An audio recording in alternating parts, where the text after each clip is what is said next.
Es-tu heureux quand même? Et si tu n'as jamais plus de richesse que tu n'as maintenant, continueras-tu à aimer Dieu de la même façon et le serviras-tu tous les jours de ta vie ou le sers-tu pour avoir quelque chose en retour? Restez avec nous dans Jouissez de votre vie.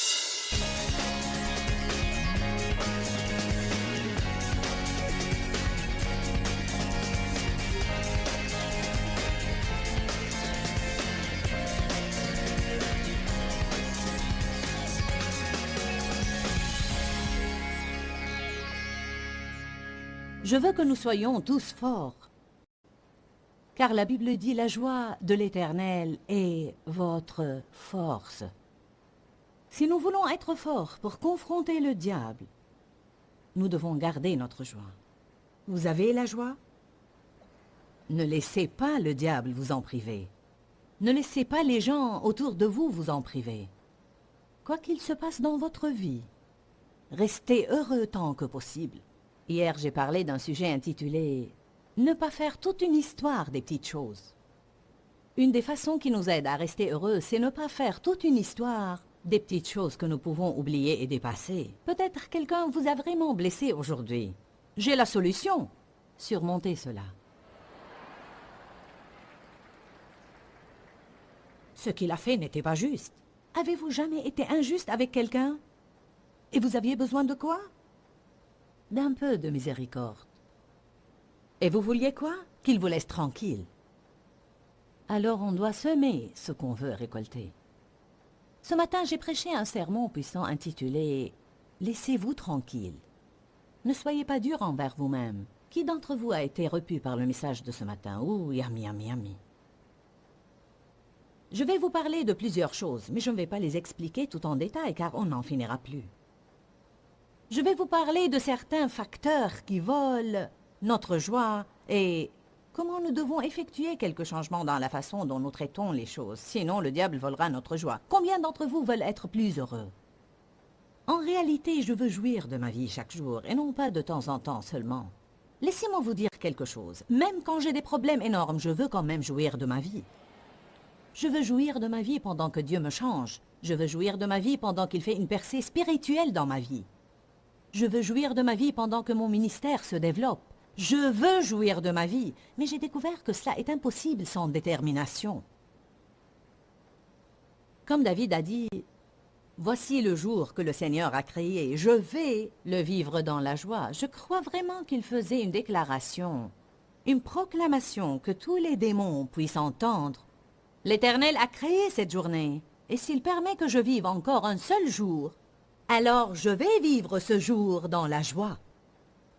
Car il est écrit dans Jean 10, que le voleur vient seulement pour voler, tuer et détruire. Mais Jésus a dit, « Moi je suis venu afin que les hommes aient la vie, qu'ils en jouissent et qu'ils l'aient en abondance. » Que tout le monde répète après moi, « Je vais jouir de ma vie. » Dites-le comme si vous y croyez vraiment. Très bien. Ce serait peut-être une bonne idée pour beaucoup d'entre vous, si vous pouviez, dès votre réveil, chaque matin, déclarer à très haute voix « Je vais jouir de ce jour.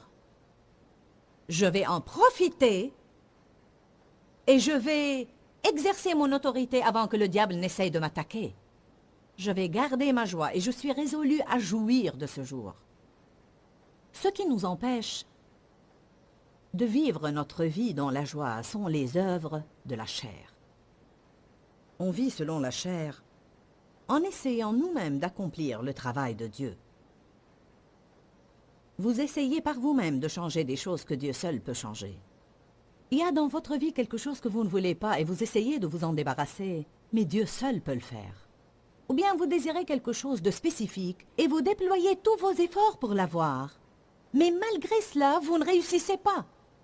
Et c'est frustrant pour vous. Je veux dire, c'est très frustrant. Mais la seule chose que vous pouvez faire, c'est baisser les bras et espérer en Dieu. Vaut mieux aussi que vous jouissiez de cela. Je vais me marier. Vaut vraiment mieux pour vous ne pas se hâter et se précipiter et faire par conséquent un mauvais choix. À votre place, je patienterai pour que Dieu m'envoie la personne convenable. Amen. Je veux que mon mari change. Je veux que ma femme change. Je ne peux plus la supporter plus longtemps. Tu ne peux pas la changer. Dieu seul peut le faire. Dieu n'intervient pas dans votre vie quand vous vous débattez. Il intervient quand vous croyez. À mon avis, priez, déchargez-vous de vos soucis, abandonnez, faites confiance à Dieu et jouissez comme il faut de votre vie. Je veux que mes enfants changent. Je veux être plus riche. Je veux un autre boulot. Entendez-moi bien. Toute personne présente ici dans ce bâtiment souffre dans sa vie de problèmes dont elle souhaiterait se débarrasser. Et toute personne présente ici souhaiterait avoir dans sa vie des choses qu'elle n'a pas. Cela est tout à fait normal. Vous allez toujours avoir des besoins donnés. Mais n'essayez pas de les suffire par votre propre force. Je ne vais pas vous voir dans le temps qui nous reste. Vous exprimer combien j'ai lutté en essayant de changer mon mari, de changer mes enfants et de me changer moi-même. J'ai peut-être lutté le plus à cet égard. Vous risquez de tomber dans les œuvres de la chair en essayant de vous changer par vous-même. Vous ne pouvez pas vous changer par vous-même. Vous pouvez exprimer ce désir au Seigneur. Vous pouvez lui dire que vous voulez changer, tout en vous abandonnant à lui. Seigneur, interviens et change-moi. Dieu veut vous entendre dire « Je sais que je n'y peux rien. Je sais que je ne peux pas le faire de par moi-même et ce n'est pas à moi de le faire. Mais je veux que tu le fasses, Seigneur, car je te fais confiance. Ce qui est impossible aux hommes est tout à fait possible à Dieu. N'est-ce pas une bonne nouvelle? Tout est possible à celui qui croit et non pas à celui qui propose de bonnes idées et de grands plans et s'applique à les faire réussir. Ce qui se passe souvent, c'est qu'on forme des plans et nous prions ensuite pour qu'ils réussissent. Mais le Seigneur veut qu'on prie d'abord, et après avoir saisi son plan, on lui fasse confiance pour le réaliser. Galates chapitre 4. Les œuvres charnelles, je les appelle les œuvres vaines. Combien d'entre vous font face présentement à un problème donné dans leur vie et ont recours aux œuvres charnelles pour le résoudre? Vous êtes frustrés et vous luttez. Combien d'entre vous ont découvert que leurs plans ne réussissent pas?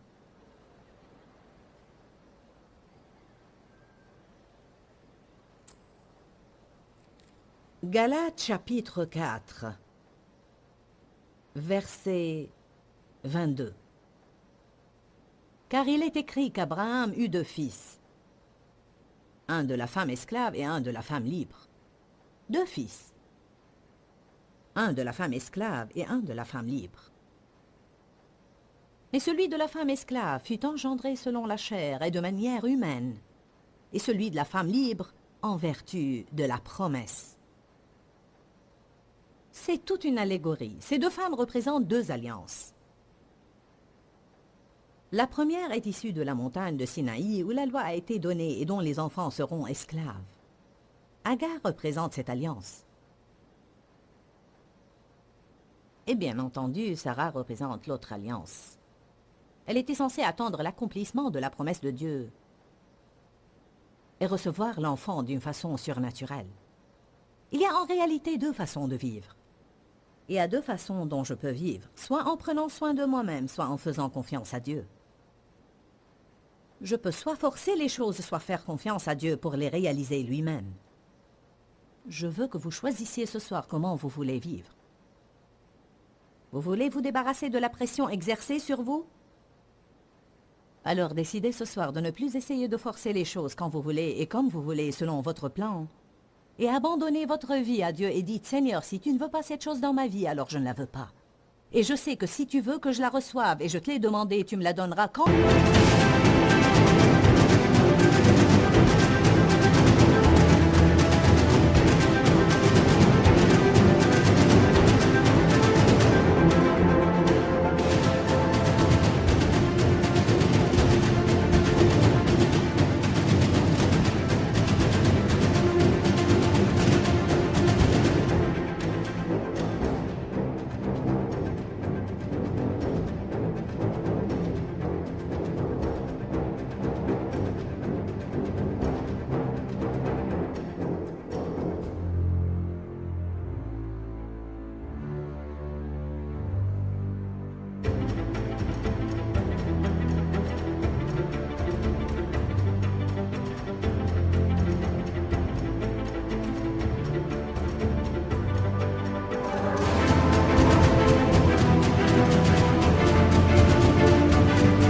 tu veux et comme tu veux. J'ai une nouvelle politique que j'appelle la politique de l'abandon. Je ne ferai rien, Seigneur, à moins que tu me montres ce que tu veux que je fasse. Si vous procédez de cette façon, de merveilleuses choses auront lieu dans votre vie. J'ai tant essayé de changer mon mari, mais en vain. En fait, la situation a même empiré, car les gens se rebellent quand ils sentent que vous essayez de les changer. Tout le monde veut avoir la liberté d'être soi-même, ils veulent un peu de répit. Ils ne veulent pas être jugés ou critiqués et que quelqu'un essaie tout le temps de les changer. Enfin, Dave et moi, on s'est mis d'accord de ne plus essayer de changer l'un l'autre, sinon notre mariage n'aurait pas réussi. Dieu t'a donné un partenaire différent de toi, car tu as besoin de quelqu'un qui soit différent de toi. Il a exactement ce que tu n'as pas. Amen? Il me rend vraiment folle! Mais toi aussi, tu le rends fou.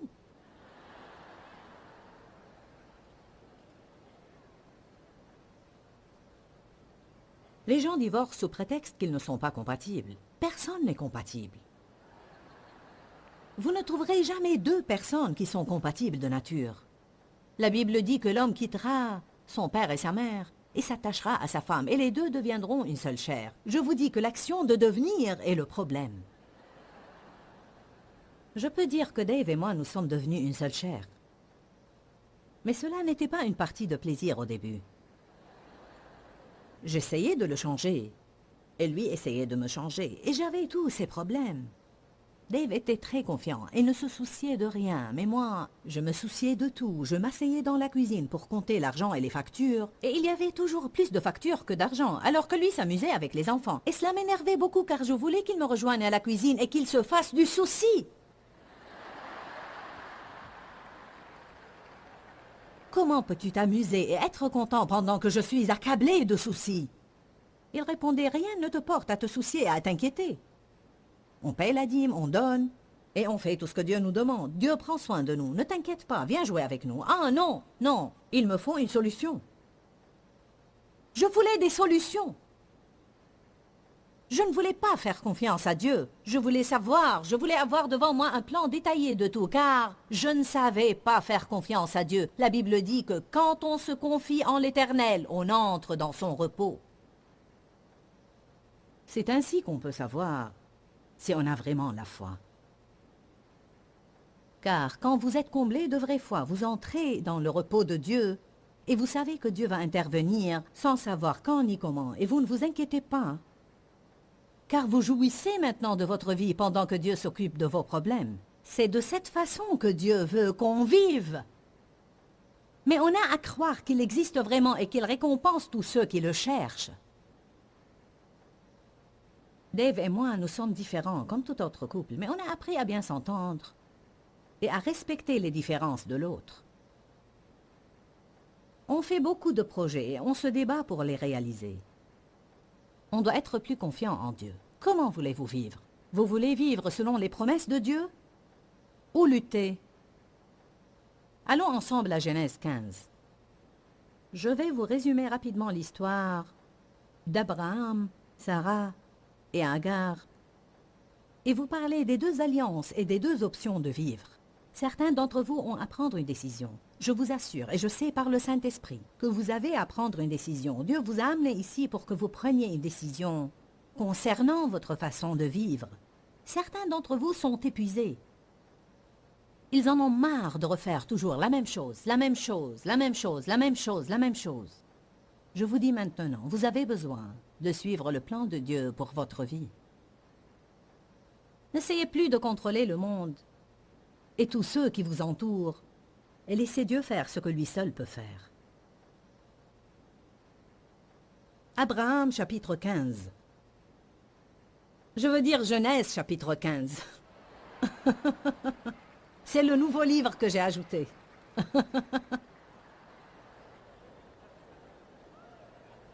Je connais une jeune fille qui sortait avec quelqu'un qui n'avait aucune notion de la Bible. Elle lui a conseillé de lire le livre de Joyce. Elle voulait dire un de mes livres. Alors il a passé la nuit à chercher le livre de Joyce dans sa Bible. Et il l'appela le lendemain pour lui dire « Je ne trouve pas ce livre. » « Quel livre? Celui de Joyce. » Alléluia. Genèse 15, verset 1. Après ces événements, la parole de l'Éternel fut adressée à Abraham dans une vision, et il dit « Abraham, ne crains point, je suis ton bouclier, et ta récompense et ta rémunération seront excessivement grandes. » Alléluia. Abraham répondit « Seigneur éternel, que me donneras-tu? Je m'en vais sans enfant, et l'héritier de ma maison et de tous mes biens, c'est Eliezer de Damas. » Et Abraham dit « Voici, tu ne m'as pas donné de postérité, et celui qui est né dans ma maison sera mon héritier. » Alors la parole de l'Éternel lui fut adressée ainsi. « Ce n'est pas lui qui sera ton héritier, mais c'est celui qui sortira de tes entrailles qui sera ton héritier. » Et après l'avoir conduit dehors, il dit « Regarde vers le ciel et compte les étoiles si tu peux les compter. » Et il lui dit « Telle sera ta postérité. » Abraham eut confiance en l'Éternel, qui le lui imputa à justice et le déclara juste devant lui. Histoire merveilleuse.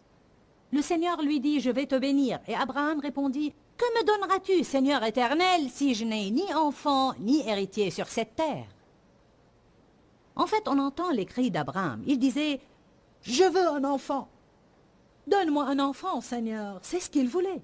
Quant à vous, ça pourrait être autre chose. Ça pourrait être, par exemple, « Seigneur, quoi que tu me donnes, rien ne me rendra heureuse à moins que tu ne changes mon mariage. » Personnellement, j'ai vécu une grande période de ma vie où quoi que Dieu faisait pour moi, si je ne voyais pas mon ministère se développer et mon rêve réalisé, alors tout le reste n'avait aucune importance.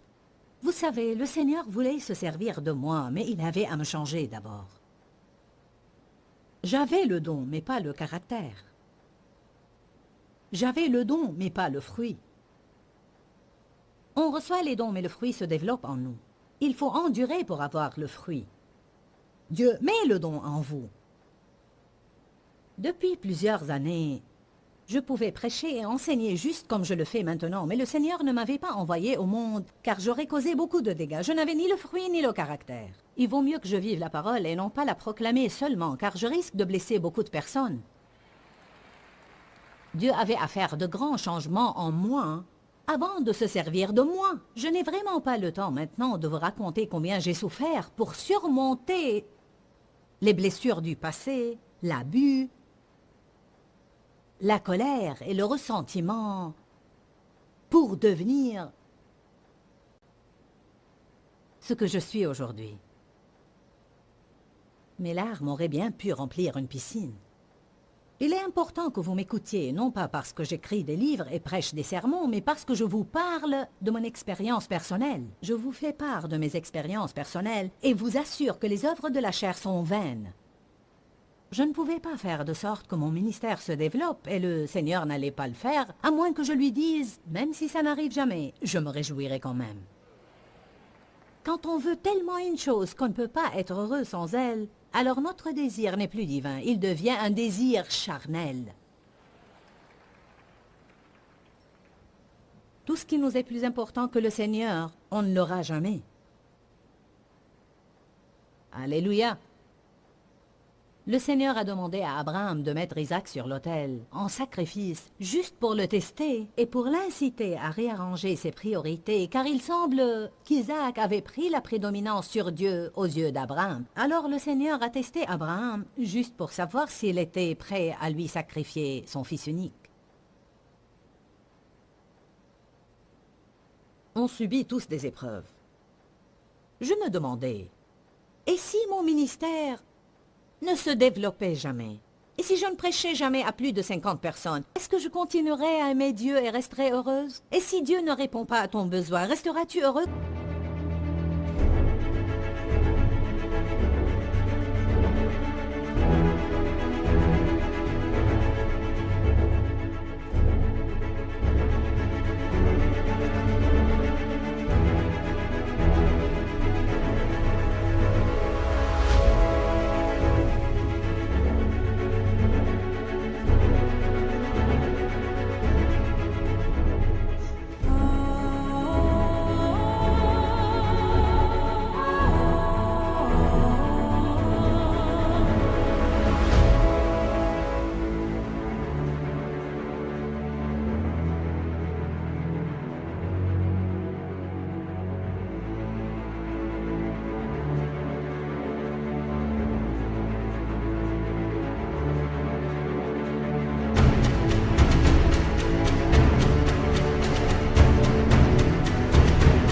même?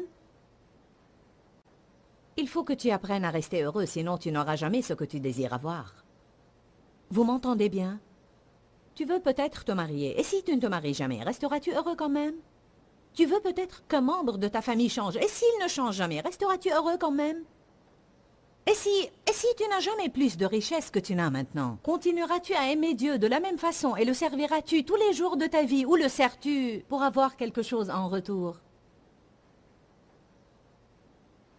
Il y a une petite nuance ici, mais nous devons toujours nous assurer que nos intentions sont vraiment pures. Le Seigneur veut te bénir à condition qu'il soit premier dans ta vie. Si tu lui donnes la priorité, cela est suffisant pour qu'il te bénisse. En fait, rares sont les gens que Dieu peut bénir radicalement et qui continuent à lui donner la priorité car soudain les choses deviennent plus importantes que Dieu. On doit être très prudent à cet égard. Je jouis vraiment de mon ministère, mais je ne veux vraiment pas que ma valeur en dépende. On était en train de parler des choses qui nous privent de notre joie. Personne d'entre nous ne veut permettre à Satan de le... Dis-leur que je les aime. Dans ce livret, Joyce Meyer donne une révélation de l'amour de Dieu pour nous. Pour obtenir ce livret gratuitement, écrivez-nous à Joyce Meyer, boîte postale 40095-6300 Larnaca, Chypre.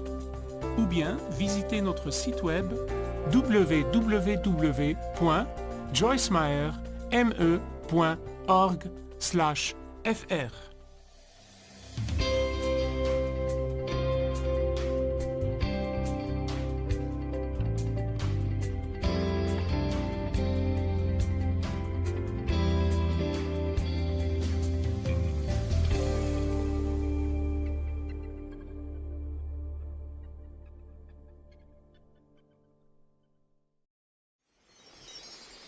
Exprimez vos désirs à Dieu et il les réalisera. Comment puis-je savoir que je suis tombé dans les œuvres de la chair? Dès que tu te sentiras frustré dans les œuvres. Et dès que tu commenceras à te débattre, à lutter et à forcer les choses vainement. Restez avec nous dans Jouissez de votre vie.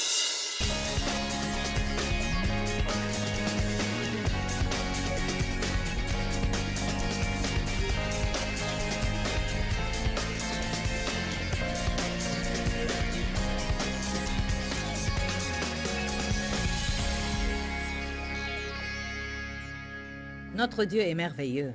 Genèse 16, verset 1. Voici notre problème. Il faut que vous remarquiez cela.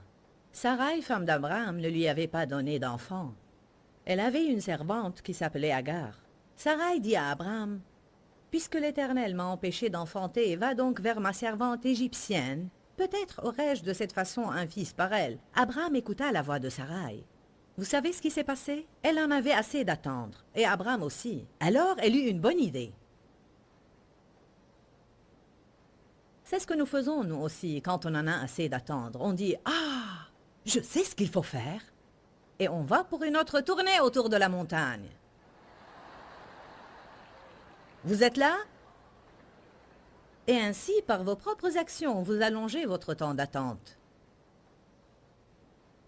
Alors Sarai, femme d'Abraham, prit sa servante égyptienne Agar et la donna comme femme à Abraham, son mari, après qu'il eut habité 10 ans dans le pays de Canaan. Vous savez, c'est vraiment stupide. Toute femme qui donne son époux à une autre femme n'est pas très futée.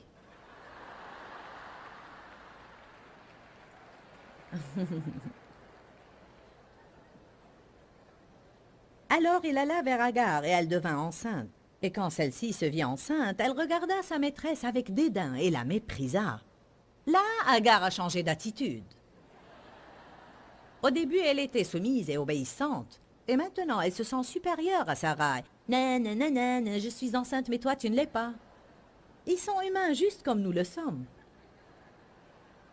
C'est là où commencent les problèmes. Alors Sarai dit à Abraham, « L'outrage qui m'est fait retombe sur toi. C'est moi-même qui ai mis ma servante dans tes bras. Et maintenant qu'elle se voit enceinte, elle me regarde avec mépris. Que Dieu soit juge entre toi et moi. Voici qu'elle rejette la responsabilité sur lui. » C'est elle qui a commencé à tout gâcher. Et maintenant, c'est lui le responsable des problèmes entre les deux femmes.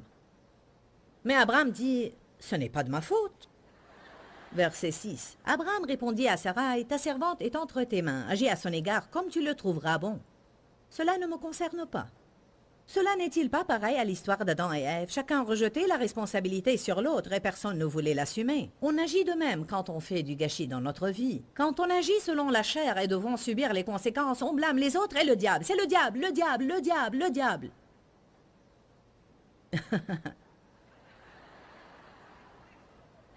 J'ai réprimé le diable jusqu'à l'épuisement total, mais il ne m'a pas laissé tranquille. Je lui disais tout le temps, « Je te réprime, Satan, je te réprime, sors de ma vie, Satan, je te réprime. » Mais je n'ai pas surmonté mes problèmes. Vous entendez bien ce que je vous dis?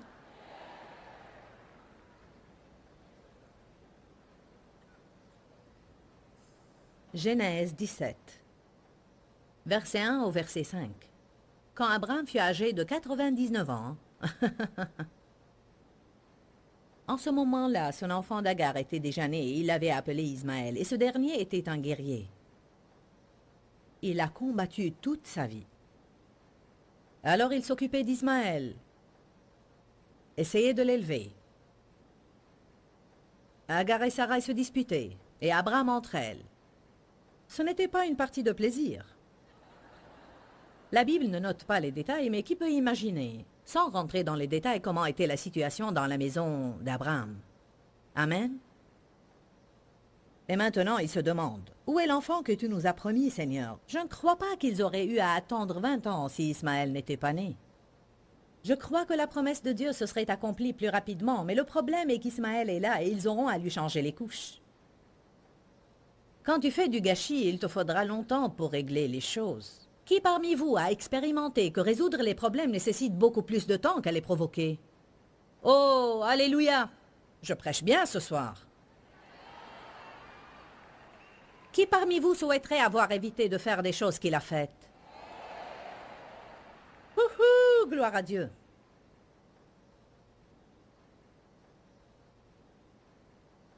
Très bien.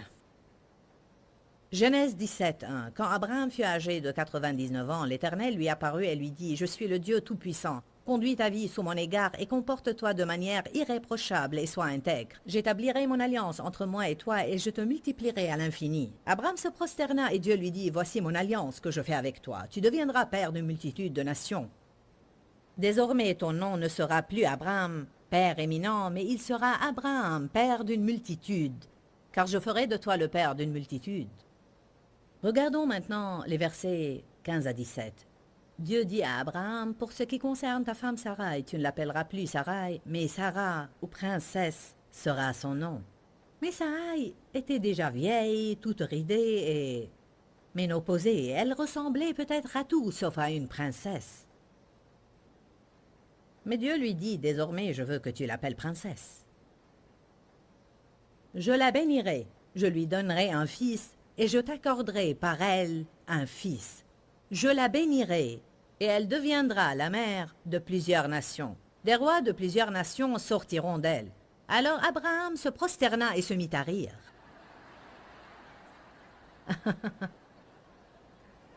En fait, Abraham s'est mis à rire avec foi. Je n'ai pas le temps de vous parler des détails, mais quand Dieu parla à Sarai, elle s'est mise elle aussi à rire, mais avec ironie. Ha! Ah oui, sûrement, Seigneur. Et quand le Seigneur lui dit, « Pourquoi as-tu ri ?» Elle répondit, « Non, je n'ai pas ri. Si tu as ri, non, je n'ai pas ri. » Mais Abraham s'est mis à rire avec foi. Et je crois que quand nous apprenons à vivre selon les promesses de Dieu, nous pouvons rire nous aussi. Il y a un message ici. Si vous voulez jouir de votre vie, vous devez arrêter de vivre selon les œuvres de la chair et commencer à vivre selon les promesses de Dieu.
Vous devez arrêter de forcer les choses.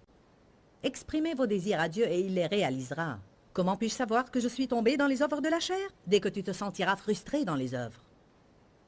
Et dès que tu commenceras à te débattre, à lutter et à forcer les choses vainement. Vous savez très bien ce que je veux dire. J'ai demandé une promotion au travail, mais je ne l'ai pas eue. Oh! Je te réprime, Satan. J'en veux à celui qui l'a eue, car il ne la mérite pas. C'est peut-être ton attitude qui t'a empêché de l'avoir. En fait, Dieu tient plus à changer vos attitudes qu'à vous promouvoir. Quand vous voudrez bien voir les autres bénis, vous serez probablement promus. Et jusque-là, vous ne le serez jamais. Dites bon serment, Joyce. Très bien. Abraham se prosterna et se mit à rire.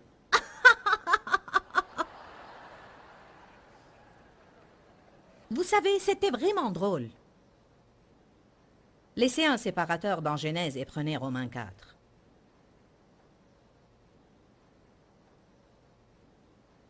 Romains 4, 17. Je t'ai établi père d'un grand nombre de nations. Il est notre Père, devant celui auquel il a cru, le Dieu puissant, éternel, qui donne la vie aux morts et qui appelle les choses qui ne sont point comme si elles étaient. Espérant contre toute espérance, Abraham crut, en sorte qu'il devint père d'un grand nombre de nations, selon ce qui lui avait été dit. Telle sera ta postérité. Et sans faiblir dans la foi, il ne considéra point que son corps était déjà usé, sachant qu'il était pratiquement mort, puisqu'il avait près de 100 ans, et que Sarah n'était plus en état d'avoir des enfants. Il ne douta point par incrédulité au sujet de la promesse de Dieu éternel, mais il fut fortifié par la foi, donnant gloire et louange à Dieu. Abraham savait que Sarah et lui étaient déjà vieux, mais pourtant il crut totalement en Dieu. Quand il a reçu la promesse de Dieu, il s'est mis à rire. Il fut heureux de se rendre compte que Dieu peut faire ce qui est autrement impossible. Il m'était pratiquement impossible de faire ce que je fais maintenant. Vous ne comprenez pas combien cela m'était impossible. Vous ne le comprenez vraiment pas, car vous ne savez pas en réalité ce que j'ai vécu et jusqu'à quel point ma vie était un désastre quand le Seigneur m'a appelé à le servir il y a 25 ans. J'accomplis maintenant une tâche vraiment impossible. Croyez-moi, c'est un miracle.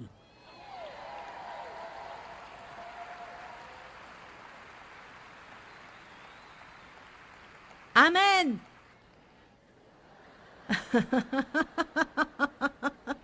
Et ça me fait rire.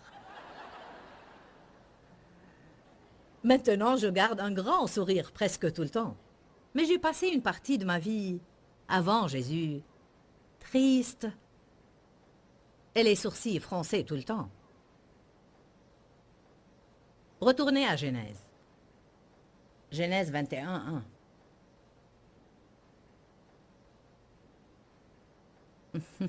L'Éternel se souvint de ce qu'il avait dit à Sarah, et l'Éternel accomplit pour Sarah ce qu'il avait promis. Dites Alléluia. Elle devint enceinte et au temps promis par Dieu, elle donna un fils à Abraham, bien que celui-ci fût très âgé. Il appela son fils qui lui était né de sa femme Sarah, Isaac, qui signifie « il a ri ». Alléluia. La promesse de Dieu vous fait rire, mais les œuvres de la chair vous font pleurer. Deuxièmement, le légalisme vous prive de votre joie. Oh, les pharisiens ne connaissent pas la joie et ne supportent pas aussi voir les autres heureux. Ils sont des gens fanatiques qui ne supportent pas voir les autres heureux. Ils croient qu'être heureux est un péché. Ils croient qu'il est inacceptable de rire à l'église. On peut se rassembler toujours pour pleurer, mais jamais pour rire ou s'amuser. Jean chapitre 9. Je vais vous montrer comment les pharisiens agissaient. Ils essayaient toujours de détruire la joie.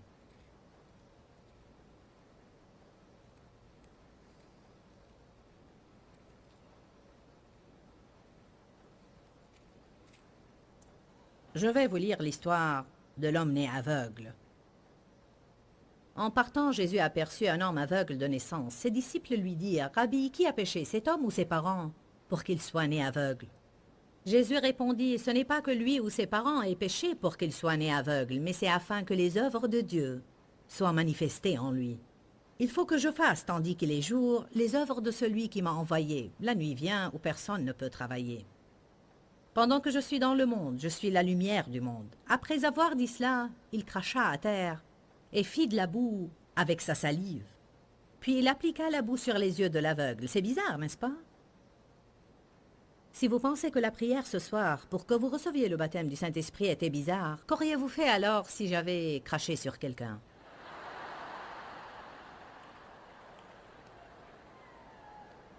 Allez! Et il lui dit, « Va et lave-toi au réservoir de Siloé, qui signifie envoyer. » Il y alla, se lava et s'en retourna voyant clair. Vous voyez comme cela est simple? Il a fait ce que Jésus lui avait dit et il s'est rétabli. Bien que ce soit un peu bizarre et extraordinaire pour lui et qu'il n'ait pas compris pourquoi Jésus a fait tout cela, il a appliqué de la boue sur mes yeux et m'a dit de me laver dans un réservoir sale. Mais l'important est qu'il est retourné en voyant clair. Il est rétabli. Si on commence tout simplement à faire ce que Dieu nous dit de faire, on aura certainement notre percée spirituelle. Faites tout ce qu'il vous dit. Ses voisins et ceux qui auparavant l'avaient connu comme mendiant disaient, « N'est-ce pas là celui qui se tenait assis et qui mendiait ?» Les uns disaient, « C'est lui », d'autres disaient, « Non, mais il lui ressemble. » Et lui-même disait, « C'est moi. » Ils lui dirent donc, « Comment tes yeux ont-ils été ouverts ?» Il répondit, « L'homme qu'on appelle Jésus a mis de la boue sur mes yeux et m'a dit, va au réservoir de Siloé, lave-toi et je recouvrai la vue. » Ils lui dirent, « Où est cet homme ?» Il répondit, « Je ne sais pas. » Ils menèrent vers les pharisiens celui qui était auparavant aveugle. Or, c'était un jour de sabbat que Jésus avait fait de la boue et lui avait ouvert les yeux. Oh oh, il a choisi le mauvais jour. Les pharisiens lui demandèrent comment il avait recouvré la vue. Il leur dit, il a appliqué de la boue sur mes yeux et je vois. Sur quoi quelques-uns des pharisiens dirent, cet homme ne vient pas de Dieu car il n'observe pas le sabbat. D'autres dirent, comment un homme pécheur peut-il faire de tels miracles? Et il y eut division parmi eux. Ils dirent encore à l'homme aveugle, toi, que dis-tu de lui, de ce qu'il t'a ouvert les yeux? Il répondit, c'est un prophète. Les Juifs ne crurent point qu'il eût été aveugle et qu'il eût recouvré la vue, tant qu'ils n'eurent pas appelé ses parents. Vous remarquez la suite des événements ici? En réalité, leur légalisme les a empêchés de jouir de ce merveilleux miracle. Ils voulaient maintenant analyser toute l'histoire en essayant de la comprendre. Une des choses qui nous prive de notre joie est le raisonnement. Essayez de comprendre tout ce qui se passe. Est-ce qu'il y a des raisonneurs parmi vous ce soir? Vous voulez tout savoir et comprendre? Vous voulez maîtriser toutes les situations? Verset 18. Les Juifs ne crurent point qu'il eût été aveugle jusqu'à ce qu'ils eussent interrogé ses parents, disant, « Est-ce là votre fils? Que vous dites être né aveugle? Dites-nous, que s'est-il donc passé pour qu'il voie maintenant ?» Ses parents répondirent, « C'est notre fils et il est né aveugle. Mais comment il voit maintenant? Nous ne le savons pas. Et qui lui a ouvert ses yeux, nous ne le savons. Interrogez-le, il a l'âge, il vous répondra par lui-même en ce qui le concerne. » C'est comme une plaisanterie. Voici la morale. Ce garçon était censé être vraiment heureux. Mais la façon de procéder des pharisiens risquait de le priver de sa joie. Êtes-vous d'accord? Je ne crois pas qu'on puisse imaginer ce qui aurait lieu si le Seigneur nous demande de faire quelque chose et on lui obéit tout simplement comme un enfant. Et quand on voit le résultat, la joie remplit nos cœurs. Mais non, on veut compliquer les choses. Ses parents ont répondu ainsi car ils avaient peur des Juifs qui étaient résolus à chasser de la synagogue tous ceux qui reconnaissent que Jésus est Christ. Pour cette raison, ses parents ont dit, « Il a l'âge, interrogez-le. » Verset 24, une seconde fois, les pharisiens...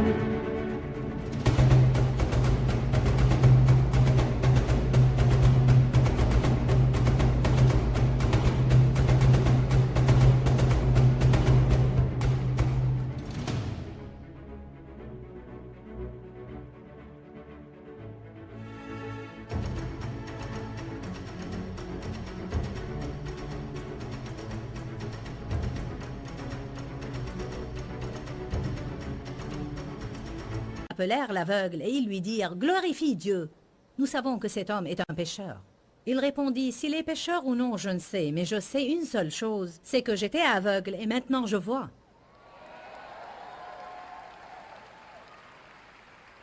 Alléluia! Je ne peux pas vous expliquer doctrinalement tout ce qui s'est passé dans ma vie. Je ne suis pas suffisamment éduquée pour vous l'expliquer scientifiquement, mais je peux vous dire que ma vie était vraiment un désastre. Mais j'en jouis maintenant.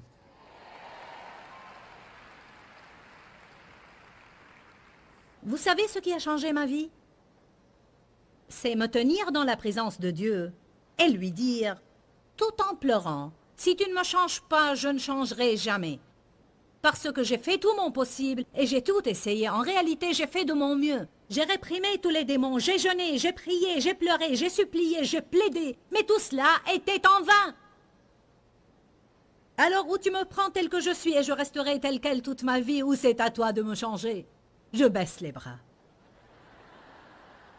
Et le Saint-Esprit a dit, très bien, enfin je peux agir. Allez, il est digne de louange. Enfin, j'en étais arrivé à ne plus me soucier si mon ministère allait se développer ou non. Je voulais être en paix. J'en étais arrivé aussi à ne plus me soucier si Dave allait changer ou non. Je voulais être en paix. Regarde des matchs de football et joue au golf tant que tu veux. Fais ce que tu veux, mais je veux être en paix. Vous m'entendez bien? J'espère que quelqu'un d'entre vous en aura assez d'avoir à contrôler le monde et qu'il aura l'intention de baisser les bras et à dire « J'en ai assez d'être compliqué, j'en ai assez d'être légaliste, j'en ai marre des œuvres de la chair, je veux jouir de ma vie !» On était en train de parler des choses qui nous privent de notre joie. Personne d'entre nous ne veut permettre à Satan de le priver de sa joie. Jean 10,10 dit « Le voleur vient seulement pour voler, tuer et pour détruire. » Mais Jésus a dit, moi je suis venu afin que les hommes aient la vie, une vie abondante, et qu'ils en jouissent pleinement. Je veux que vous jouissiez de votre vie. Je veux jouir de ma vie. Je sais que Jésus est mort pour qu'on jouisse tous de notre vie. Alors décidons maintenant de ne plus permettre au diable de voler notre joie.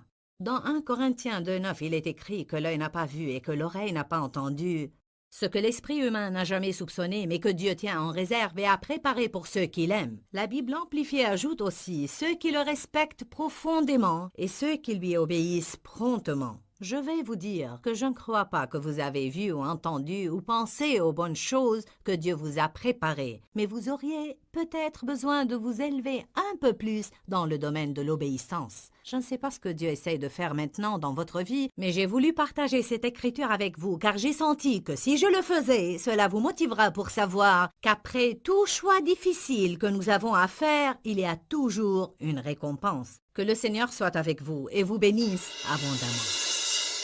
Dis-leur que je les aime. Dans ce livret, Joyce Meyer donne une révélation de l'amour de Dieu pour nous. Pour obtenir ce livret gratuitement, écrivez-nous à Joyce Meyer, boîte postale 40095-6300, Larnaca, Chypre. Ou bien visitez notre site web www.joycemeyer.org/fr.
khắp phương trời vẫn nhớ tới quê hương,